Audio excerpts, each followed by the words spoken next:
Good morning, everyone, and welcome to today's jointly hosted webinar by myself, Samantha Manning of Searches UK. And today we are kindly joined by Joe White of Creston Reeves. Just to let you all know, we will be doing a Q&A at the end of today's session. So if you do have any questions, do let us know in the chat and the questions tab, and we'll be more than happy to answer at the end. Also, just to make you all aware that today's session will be recorded and you will all receive a copy after today's session has finished. But for now, let me hand over to Joe, and thank you all so much for attending. Thank you, Samantha, and good morning to everyone, and thank you for attending today's webinar. As Samantha mentioned, my name is Joe White, and I'm a Tax Advisory Director at Creston Reeves. I specialise in property taxes, including stamp duty land tax. The purpose of today's webinar, if I can get the slides to work, is to run through the changes announced in the mini-budget on the 23rd of September. Despite these being announced as a permanent change, we have since heard from Jeremy Hunt that these changes will be in effect until the 31st of March 2025, when we'll likely see some changes again to the rules. So the structure of today's webinar is to cover off the threshold updates that were announced back in September, to run through first-time buyers relief and the changes announced as part of the mini-budget. And I also thought it'd be worthwhile going through some topical issues that we're talking to clients and professionals about. And finally, as Samantha said, we can cover off any questions at the end of the presentation. Before we go into the detail, I just wanted to remind people that the topics that we're talking about today cover property transactions in England and Northern Ireland only. As you'll likely be aware, any transactions in Wales and Scotland are covered by their own land transaction taxes. So the threshold changes that were announced on the 23rd of September affect the purchase of residential property. I thought it would therefore be worthwhile going through the definition of residential property to remind ourselves of what that is. As set out in the Finance Act 2003, Section 116, residential property means a building that is used or suitable for use as a dwelling or in the process of being constructed or adapted for such use, and land that is or forms part of the garden or grounds of a building within paragraph A above, including any building or structure on that land, or an interest in or right over land that subsists for the benefit of a building within paragraph A, or the land within paragraph B. So a couple of points to note here. Unlike capital gains tax, grounds and gardens do not have a permitted area for SDLT purposes. Therefore, it could expand over a very large area. Also, in respect of paddocks, we have seen these tested in the courts, and the general result is that they will be considered residential property unless they're used for a non-residential purpose. So where the property being acquired fits within this definition, the mini-budget included an increase in the 0% threshold from £125,000 to £250,000. This change will result in a saving of £2,500 for a property purchased for more than £250,000. For transactions with an effective date on or before the 22nd of September 2022, you can see in the middle column the rates and the thresholds that apply. For transactions with effective date on or after the 23rd of September 2022, the new rates and thresholds will apply, as shown in the right-hand column. For most property transactions, the effective date of transaction is on completion. However, it's worth noting that it can be earlier if the contract is substantially performed. Examples of this are where the purchaser or someone connected with them has taken possession of whole or substantially the whole property, for example, has been given access, or a substantial amount of consideration is paid or provided. An HMRC, say more than 90%, is relevant here. So as a reminder, Table A rates will apply where, at the end of the day, the purchaser or purchasers only own an interest in a single dwelling. The purchaser is acquiring an additional interest in the same dwelling. The transaction is between spouses or civil partners who are living together. the purchaser is part of a divorcing couple, or most commonly, the purchaser is replacing their main home. When the higher rates of additional dwellings apply, then there is an additional 3% surcharge on top of the normal Table A rates, as seen on the slides. Again, a saving of £2,500 can be achieved on the purchase of a residential property for consideration of more than £250,000 as a result of these threshold changes. The surcharge rates will apply to residential property transactions which are not subject to the Table A rates. So let's look at some examples quickly. Companies. These will always be subject to the surcharge rates. However, it is worth noting that a 15% slab rate can apply under Schedule 4A of the Finance Act 2003 should a single dwelling be purchased for more than £500,000. This is subject to certain reliefs. If you're advising on individuals, then where at the end of the day of the effective date of transaction, they own an interest in more than one dwelling and they are not replacing their home, the surcharge rates will apply. Where the purchaser is married or in a civil partnership and they are living together, then they are treated as one person for this purpose. It's therefore really important to understand what our client's personal circumstances are to ensure that the correct rate of SDLT is being paid. If we're advising on trusts, we need to ascertain the rate based on the trustees' other property interests. The exception to this will be if the property is held by bare trust or a trust which gives the beneficiary a right to income or a right to occupy their property for life, in which case we look at the beneficiary's other property interests to determine whether or not the surcharge rate will apply. If you're involved in a transaction with a minor child, then we need to look at the parent's other property interests to determine if the surcharge rate will be applicable.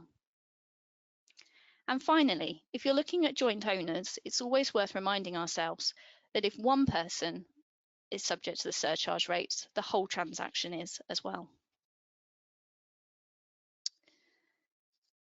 The non-resident SDLT rules were introduced with for transactions with an effective date on or after the 1st of April 2021. Essentially, where the purchaser is considered non-UK resident, there is an additional 2% charge on top of the Table A rates or the surcharge rates, as shown on the slide. Whether or not a purchaser is non-UK resident, for SDLT purposes, it's based on the effective date of transaction. A non-UK resident for SDLT purposes is defined differently to that for income tax and capital gains tax, to which the statutory residency test would apply. Furthermore, we cannot consider any nationality or citizenship, or any visas or right to reside, as these are completely irrelevant when considering it for this purpose. Where there is more than one purchaser and at least one of those purchasers is non-UK resident, then the higher rates will apply to the whole transaction. The exception to this is where you are advising married couples or those in civil partnership where one party is UK resident. When looking at individuals, they are considered non-UK resident if they are not present in the UK for at least 183 days in the 12 months before the purchase. You are UK resident where you are present in the UK at midnight. For trusts, we look to the trustees to determine whether or not they are UK resident or not. Again, the exception being where the property is acquired by a bare trustee or the trust is set up for a beneficiary to receive the income for life or the right to reside in the property for life.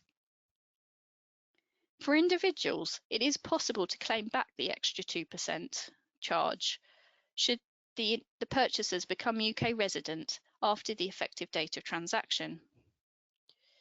This applies where the purchaser has spent 183 days in the UK for a continuous period from up to 364 days before and 365 days after the effective date of transaction.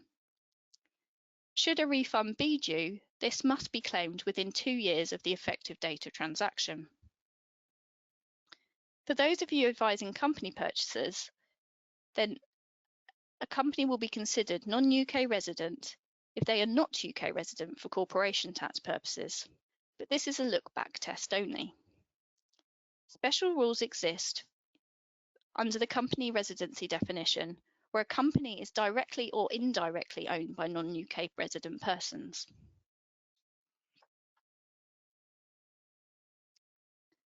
So as a recap, first-time buyers relief was introduced on the 22nd of November 2017 for effective dates for transactions with an effective date on or after that time. As we have seen, first-time buyers relief can be very favourable for those first joining the property market. Where the relief is available, up until the 22nd of September 2022, the first £300,000 of consideration was taxed at 0%. This could save up to £5,000. Like with any favourable tax reliefs, however, stringent conditions do apply. Under the old rules, first-time buyers relief would apply when there is a purchase of a major interest in a single dwelling, the chargeable consideration is not more than £500,000, the purchaser or purchasers, if more than one, is an individual first-time buyer, the purchaser or purchasers, if more than one, intend to occupy the property as their only or main residence, and the transaction is not linked to another. The critical point here is it must be their first residential property interest. If they currently have or in the past owned an interest in a residential property anywhere in the world, then they won't qualify for this relief. What we typically see is that the most common reason why they wouldn't qualify for this relief is because the individual has inherited or been gifted an interest in a residential property, and even if they later sell it, they no longer qualify for this relief. So let's look at some of the detail. HMRC will accept that the purchaser does not necessarily have to immediately occupy the property following the purchase, providing it is impossible or impractical to do so. There must, however, be a clear intention that this is the case. Linked transactions are possible, but only for an interest in the same property, for example, a lease on a garage. First-time buyers relief is not available on the grant or assignment of a lease of up to 21 years, and this is not available on the net present value of rents when considering a lease transaction. For those of you advising on these types of transactions, I would strongly recommend that you get written confirmation from your client that they meet these criteria in order to ensure that you have sufficient cover on your files. For transactions from the 23rd of September 2022, the same criteria apply, but the thresholds have increased. This will allow for higher value properties to fall within these rules, subject to the other criteria being met. This increase in the 0% band means that up to £6,250 of SDLT can be saved on a property where relief is available and the total consideration is £425,000. This saving, however, could be higher as the limit has also gone up to £625,000, capturing more high-value properties, especially valuable in the southeast of England. So let's look at an example. Claire is a first-time buyer. She is in the process of purchasing a flat in London for £600,000. Had she completed on the property before the mini budget, then her SDLT liability would have been £20,000. This is because she wouldn't have fallen within the criteria for first-time buyers relief. However, on the basis that she completed on the 18th of October 2022, there was an her SDLT liability is actually only £8,750, a saving of £11,250 between the two dates. So what are we being asked? The most common questions I'm being asked centre around three common themes, all designed to potentially save SDLT. Question number 1, is the property residential? Question number 2, is the property mixed use? And the most popular question is, can multiple dwellings relief apply? So the first two examples mean that the transaction is not subject to the residential property rates at all. Before the change in thresholds, this meant that there could be an SDLT saving. However, if we use an example of a purchase price of £600,000, due to the increase in thresholds, a purchaser will actually pay £2,000 more in SDLT should it fall under the non-residential rates now. When considering MDR and looking at an example of a property purchased for £600,000, if there are two dwellings in situ as part of this transaction, then the purchaser could save £11,500. Earlier in the presentation, I went through what is defined as residential property. In the same part of the legislation, it also talks about what are excluded properties for this purpose. And these are a home or other institution providing residential accommodation for children, or hall of residence for students in further or higher education, a home or other institution providing residential accommodation with personal care for persons in need of personal care by reason of old age, disablement, past or present dependence on alcohol or drugs, or past or present mental disorders, a hospice or a hospital, a prison or similar establishment, and a hotel or inn or similar establishment.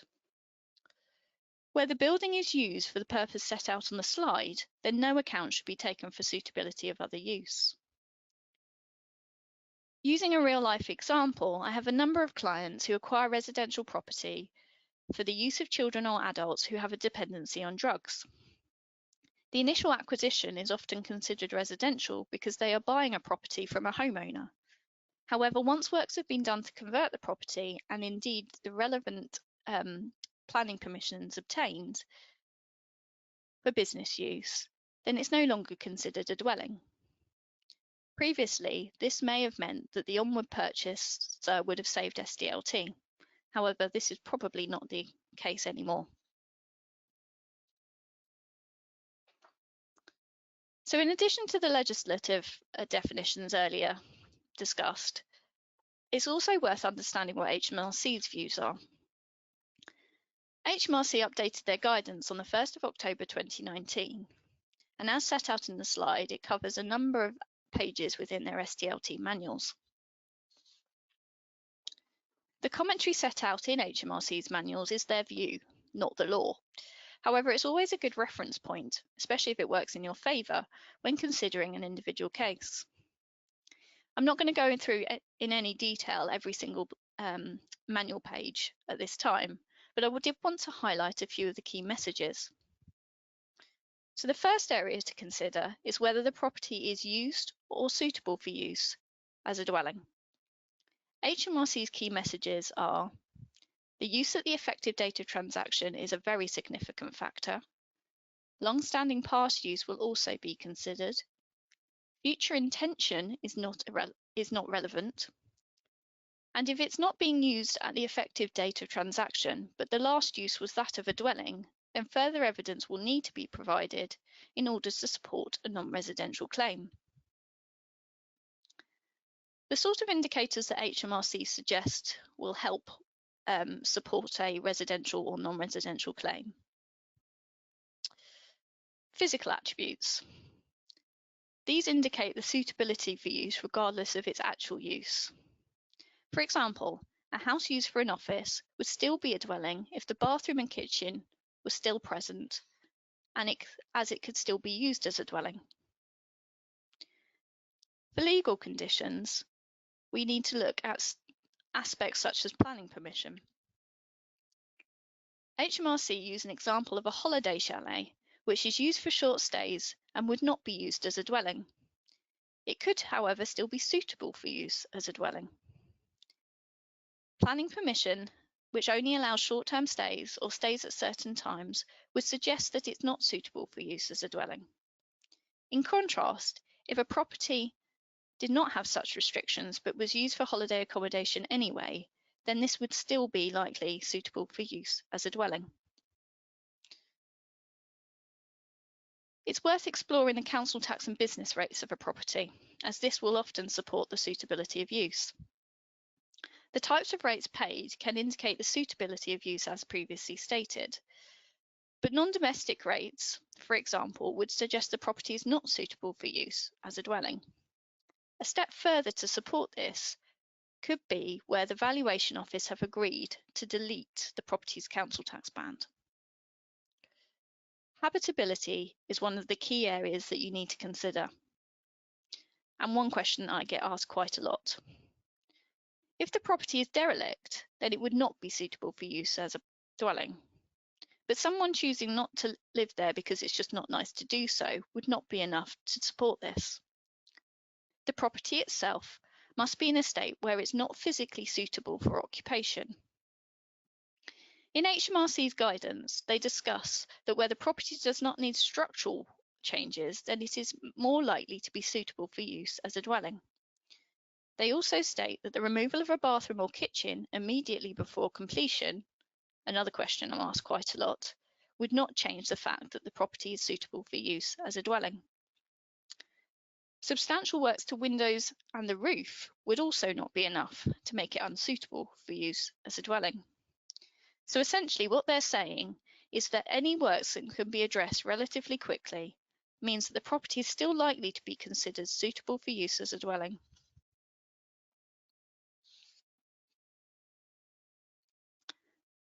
For properties being constructed or adapted, then other considerations are needed. This is the only time that we can look forward to anticipated or intended use to determine the SDLT rates. The factors around suitability for use are relevant here. Construction for this purpose applies to works above the foundations. So demolition, site preparation, etc. are not considered enough for works to have been started. Looking at what planning permission in place is not enough to rely upon alone, but can be used as part of a more persuasive argument where works are started, as it is a key indicator of what the property is going to be used for. For mixed-use claims, we need to look at the definition of a non-residential property. This is defined as the main subject matter that consists of or includes land that is not residential property. In theory, therefore, a very small portion of land on a very large estate, where that's not used for residential purposes, could mean that the property qualifies as mixed use. Where it does, the whole transaction is subject to the non-residential rates. The exception to this is for companies, but I'm not going to go into the detail of that today. Gardens and grounds are the area which are often explored to see whether or not you can determine a non-residential use. HMRC's manual includes their commentary, which says, land which is needed for the reasonable enjoyment of the dwelling, having regard to the size or nature of the dwelling, will be considered grounds or gardens for this purpose. Previously, in an older version of the manual, now archived, they also referred to a correlation with the CGT rules for principal private residence relief, or private residence relief as it's now known, but this note has since been removed. What is critical is that evidence of non-residential use will be important. Local farmers grazing sheep on the land for no consideration will unlikely be considered non-residential use. In effect, you're getting free lawn mowing. However, if there is a commercial agreement between the property owner and the farmer, then this is likely to be more akin to non-residential use. Other questions we get asked around a home office.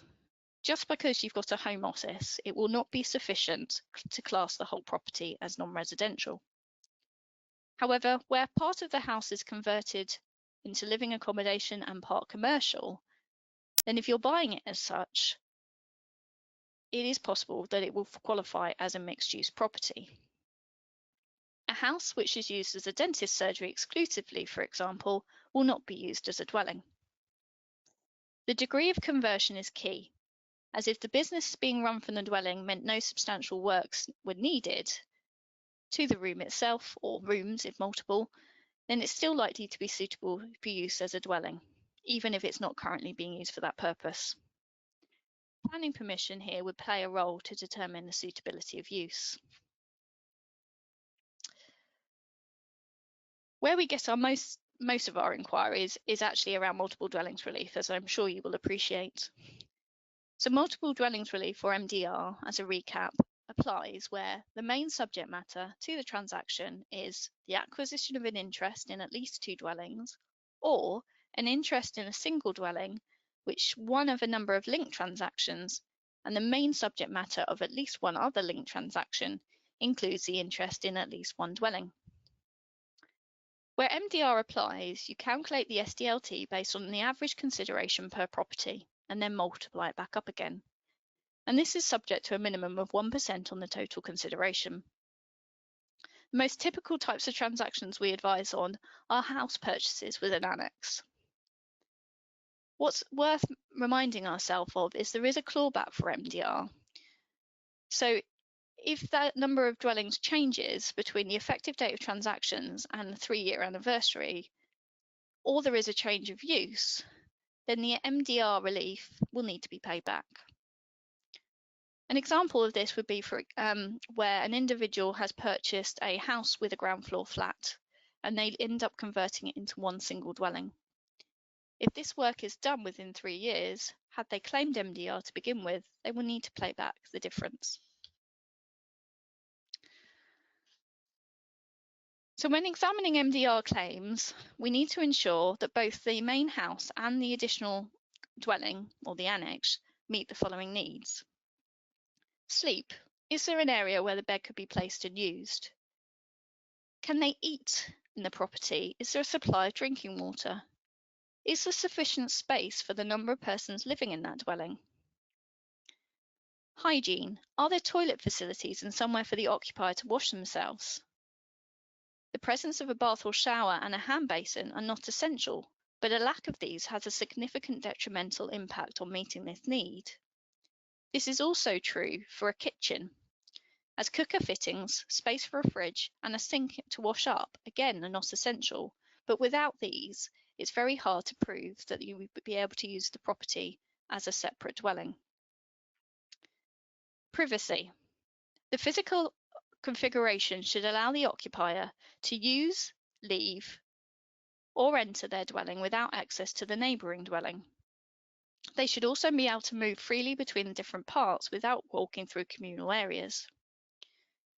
To measure the degree of privacy and security, an objective assessment is needed. Things that we look at include lockable doors on entrances to each dwelling, both externally and in the communal areas. Fireproofing, soundproofing, independent locks on doors where there are interconnecting doors. Are there security facilities such as doorbells, lightings and cameras on each of the properties? What are the legal constraints, if any? Is there a separate title number? Do the purchaser or will the purchaser have the ability to let the property or sell the property separately? What's the council tax banding situation? Is there a letterbox or a postal address for both properties? How do you control the utilities? Are there separate independent isolation or stopcocks? Can you measure the separate usage and payment of the utilities, including gas, electricity and water meters? Where are the location of those controls for heating and hot water supplies? And what is the description on the marketing material?